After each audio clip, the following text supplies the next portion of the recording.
Okay, get ready, because we are diving into some seriously trippy territory this time.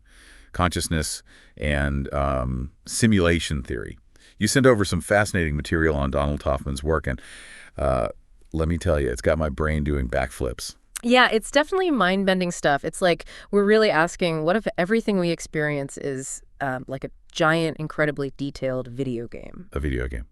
For our minds, right? So from what I understand, Hoffman is saying that our brains aren't actually creating consciousness, but more like acting as receivers, tuning into something much larger. Did I get that right? That's the gist, yeah.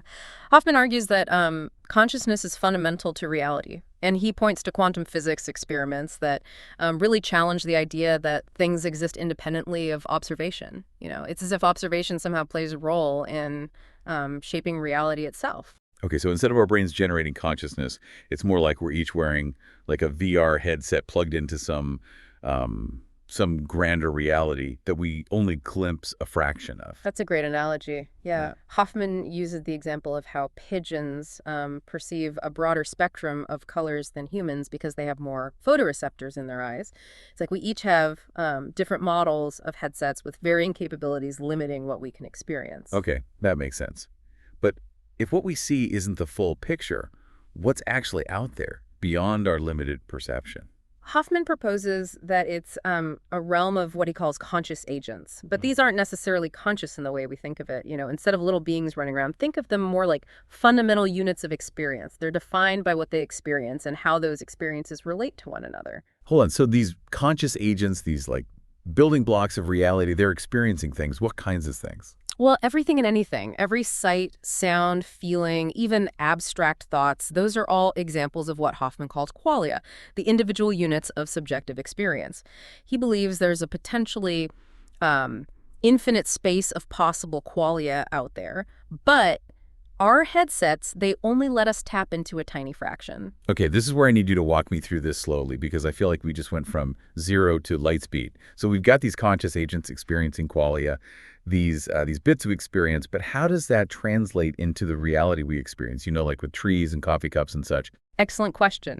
Hoffman uses a mathematical concept called Markovian dynamics to explain this. Basically, he's saying that our experiences, our qualia, are linked together in a kind of chain reaction. Okay, so our experiences are like links in a chain. What determines the next link in the chain?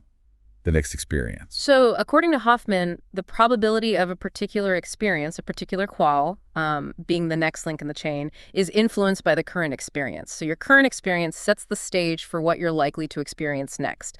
And he argues that this interconnected web of qualia, you know, constantly interacting and influencing each other, that's what gives rise to our perception of physical reality. So it's like we're all part of this giant interconnected web of experiences, each of us a point in the web, influencing and being influenced by the points around us. That's a great way to put it, yeah. And the amazing thing is, according to Hoffman, this web of experience might not even be bound by time as we understand it. Wait, hold on. We're talking about time travel now. Are we saying our past, present, and future are all happening at once? Not quite time travel, but closer to timelessness. Imagine it like a movie reel where all the frames already exist simultaneously. We experience the movie frame by frame, creating the illusion of time passing. Hoffman suggests that our consciousness might work similarly, you know, like moving through this vast tapestry of experiences that already exist. Okay, my brain is officially doing backflips now. Yeah. So let's unpack this a bit further. If this web of experience, this network of conscious agents, isn't bound by time, what does it even mean for us? What does it mean for, like, free will, for example? If our experiences are all interconnected and potentially predetermined, are we really in control of our choices? That's where things get really interesting. Hoffman proposes a scale-free notion of free will. This means that while we might have a degree of choice at the level of our individual consciousness, those choices are still part of a larger interconnected system. And this system, according to Hoffman, might have its own kind of emergent will, a sort of collective will that arises from the interactions of all these conscious agents. So it's like each individual thread in a tapestry has some freedom to move, but ultimately they're all woven together to create a larger pattern. We have some degree of choice, but it's all part of something much bigger, something that might be beyond our comprehension. Exactly. And Hoffman argues that understanding this bigger picture, this interconnectedness of all things, is key to unlocking the true potential of consciousness. He believes that by By understanding the rules of the game, so to speak, we might be able to interact with reality in ways we never thought possible. Okay, now that's a tantalizing thought. But before we get too far ahead of ourselves and start talking about, bending spoons with our minds, let's dive into some of the more concrete implications of Hoffman's theory. For example, what does this mean for our understanding of things like dark matter and dark energy? We know they make up a huge part of the universe, but we can't see them or interact with them directly. Could they be a manifestation of this larger reality, this web of conscious agents that Hoffman describes? That's a fascinating question, and one that Hoffman herself has touched upon. You see, he suggests that because we're only perceiving a limited slice of reality, phenomena like dark matter and dark energy, which seem to operate outside our observable universe, might actually be glimpses into this unseen realm of consciousness. So it's like we're looking at a reflection in a pond, but we're only seeing the surface. What lies beneath, the depths of the pond, could be this vast, interconnected web of conscious agents shaping reality in ways we're only just beginning to grasp. Precisely. And just like we can study the ripples on the surface of the pond to learn about the objects beneath, Hoffman believes we can study the ripples in our reality, things like dark matter and dark energy, to learn about the underlying nature of consciousness and its role in shaping the universe. This is all incredibly intriguing, but I have to admit, it also raises a ton of questions. For example, if what we perceive as reality is just a tiny sliver of a much larger interconnected web of experience, what does that mean for the way we live our lives? Does it change anything? That's a question we'll be exploring further in the next part of our deep dive. Because if Hoffman is right, the implications are nothing short of revolutionary. Okay, so we're starting to see the world through Hoffman's lens now, Yeah. this idea that we're plugged into a grander reality than our senses let us perceive. But like any good deep dive, we need to examine the other side of the coin. What are the criticisms of Hoffman's theory? Are there any holes in this headset idea? Oh, of course. Yeah. Whenever you have a theory, this radical, it's definitely going to generate some debate. I think one of the most common criticisms is that it could lead us down a slippery slope to solipsism. Solipsism, that sounds a bit ominous. Refresh my memory. What does that entail again? Basically, solipsism is the idea that only your own mind is real and everything else, the world, other people, it's all just a figment of your imagination. So like living your own personal Truman Show. Yeah. But you're the only one who's actually real. Exactly. Critics worry that if we say, well, reality is this customized interface, then what's stopping us from thinking we're each living in our own, separate simulation with no true connection to each other? Yeah, that's a valid concern. If my experience is so subjective, how can I be sure anything outside my own head even exists? Well, Hoffman addresses this by emphasizing that even though our experiences are subjective, they're not isolated. Remember those conscious agents and how they interact?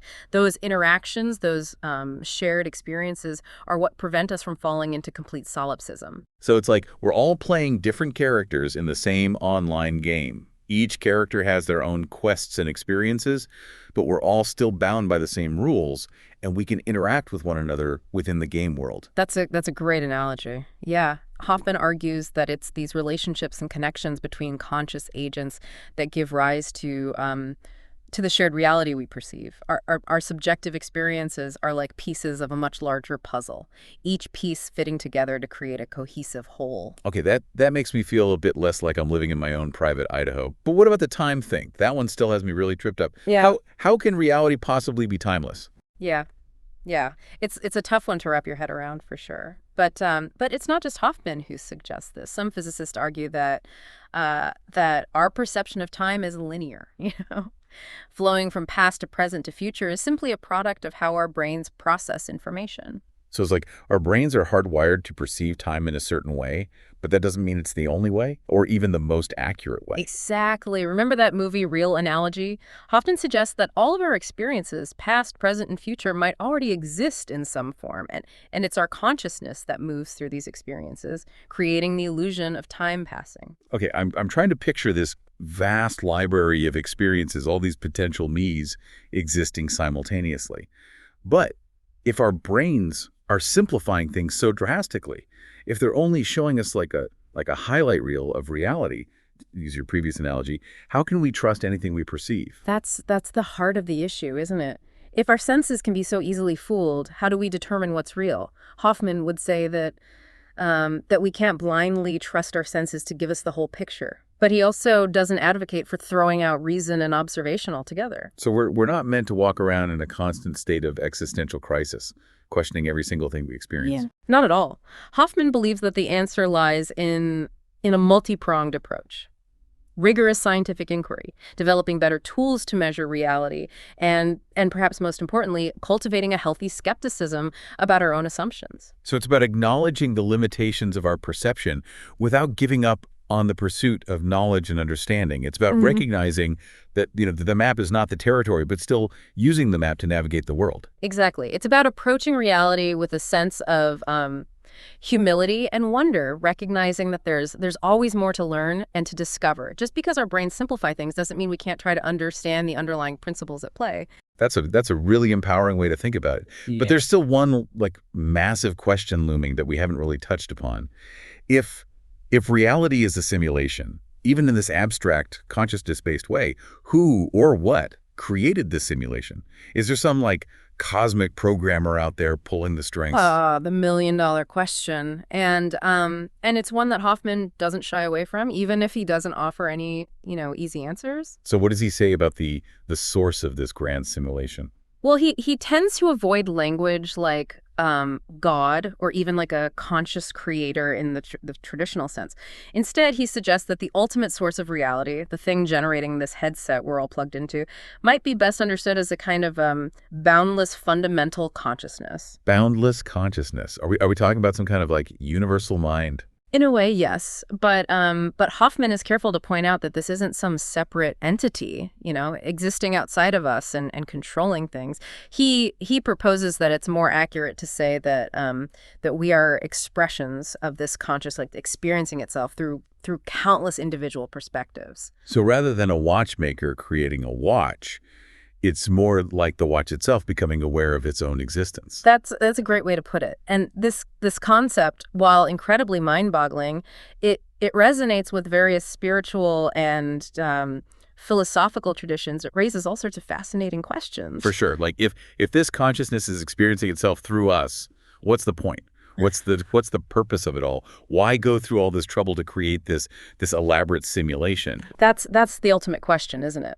Hoffman doesn't pretend to have a definitive answer, but he speculates that this boundless consciousness might be driven by what he calls the joy of exploration, a desire to experience itself in every possible way, through every possible lens. The joy of exploration. So it's not about achieving some grand cosmic goal or fulfilling a preordained plan.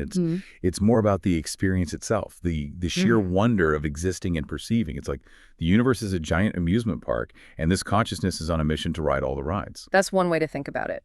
And it leads to some really interesting possibilities. It certainly does. But before we get too lost in the vastness of it all, I want to make sure we bring things back down to earth, at least a little bit.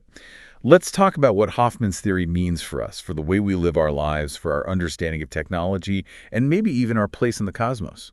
Excellent point, because if Hoffman is right, the implications are truly profound, impacting everything from how we approach artificial intelligence to how we search for extraterrestrial life. Great, now you've got my attention. So let's dive into the practical side of Hoffman's theory. How does this heady stuff about consciousness and reality potentially reshape our world?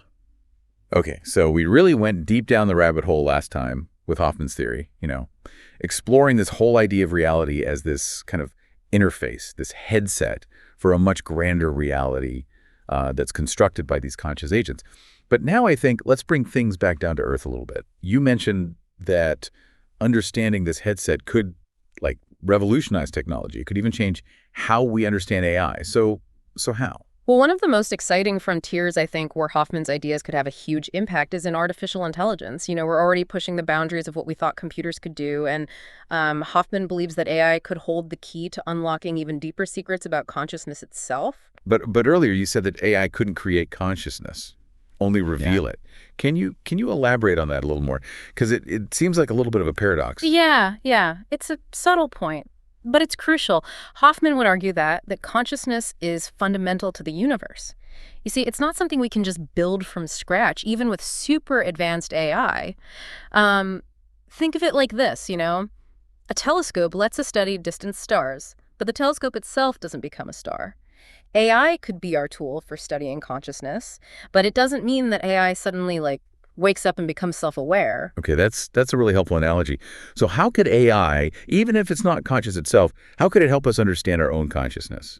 Well, by observing how AI learns, how it processes information, how it makes decisions, we're essentially looking at a reflection of our own cognitive processes. It's like a funhouse mirror. It might be distorted, but it still reveals something about how our minds work. And by pinpointing the differences between artificial intelligence and the real deal, we might actually get closer to understanding what makes us conscious in the first place. It's like we're trying to reverse engineer consciousness by comparing ourselves to our own creations. Could that lead to more advanced AI? Like more conscious AI down the line? Well, that's certainly a possibility, but it's still very much in the realm of speculation at this point. I think what's more likely is that it'll deepen our understanding of our own minds, Right. how our brains take in information from this headset reality and then create the subjective experience that we call consciousness. So AI becomes a tool for self-discovery as much as anything else. Precisely. Yeah.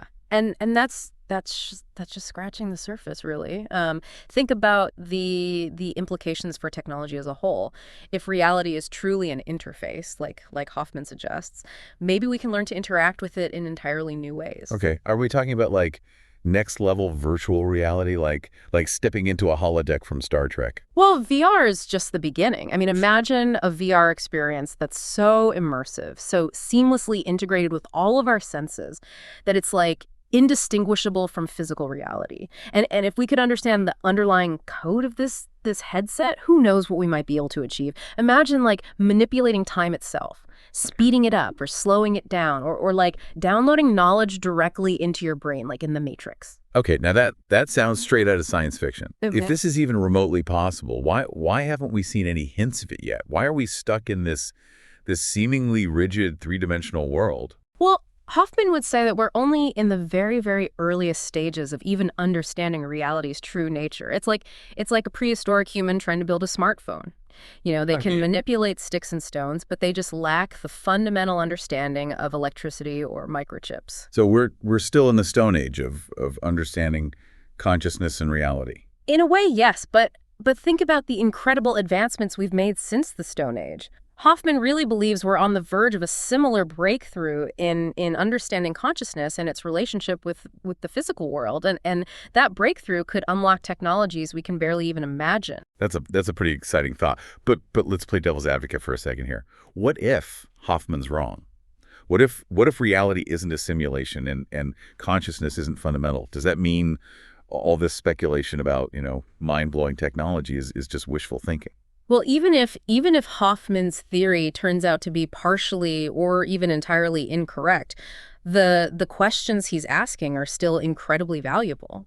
By challenging us to think outside the box, to question all of our assumptions, he's pushing the boundaries of scientific inquiry, and that's what ultimately leads to breakthroughs, whether or not we have all the answers right now.